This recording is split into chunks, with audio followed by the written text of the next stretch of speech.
on this list of... Yes. Okay. So, how is he related to you? Hiroshi Aisawa was my grandfather, which is your great-grandfather.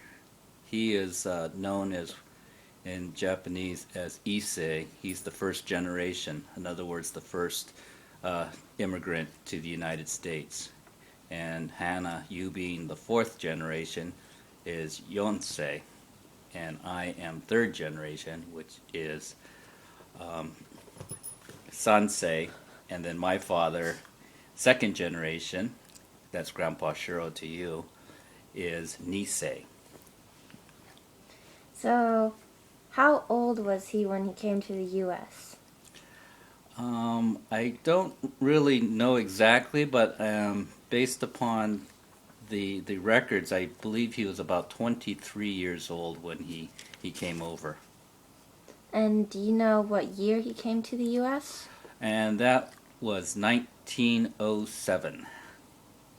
Did he come with any family or friends? I don't believe so. He was sent by his family, and I just believe there were just other Japanese nationals and immigrants that came over with him. So, why did he specifically come to America?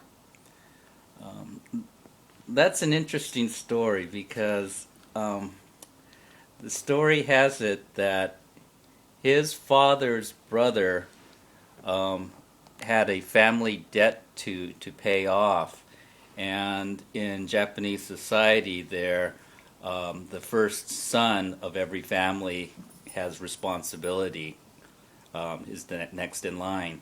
But my grandfather, your great grandfather's brother, did not have any sons, and so Hiroshi, being the first son's brother, was his obligation was to help the family out. So they asked him to come to America to find work and to help pay off the family debt.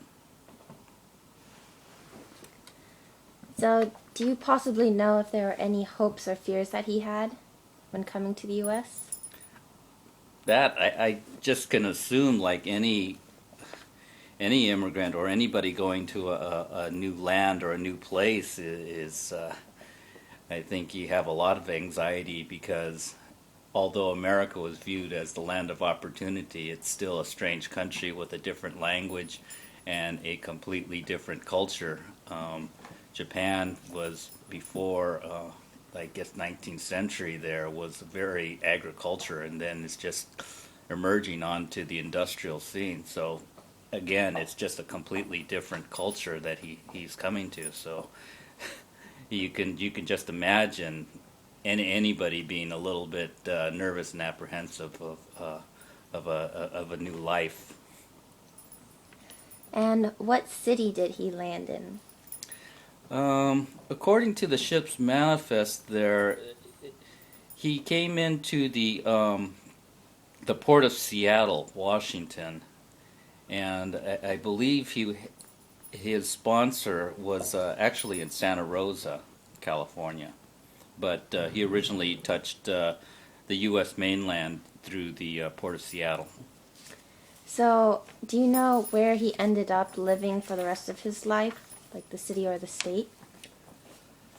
Uh, where he ended up settling down was Brawley, California. That's down in the Imperial Valley, and still to this day, it's an agriculture or a farming community. But I believe that's also where a lot of Japanese immigrants ended up. A lot of them ended up in farming, all up and down the central California. But he was a melon farmer down in Brawley, California.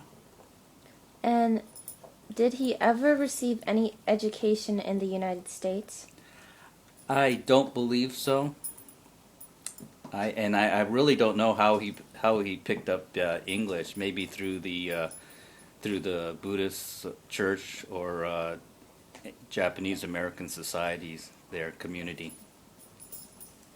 And so he ended up being a farmer. Yep. Melons, him and his partner, they formed the Aisawa Honda Produce Company, and they farmed the in Imperial Valley, and they packed melons up until World War II, when the internment came. And do you know of any challenges he might have encountered? Oh, the number one is definitely being Asian, the Asian discrimination. One thing about being a farmer there, he couldn't own the land. He That was leased because of the Alien Exclusion Act there, that the Asians couldn't own property. So I think that's something he's faced all his life, with the highlight or low light being World War II. And when he came into the U.S., did he join a community with the people of the same ethnicity? Yeah, like I said, there was a lot of Japanese farmers. He joined into a farming community down there in Brawley, so that's where a number of Japanese nationals ended up. I think primarily the reason is that farming is what a lot of these people, what they knew. They really knew how to work the land, and so farming as a first job, I think, came kind of naturally to a lot of the immigrants there. And last question, did he end up marrying?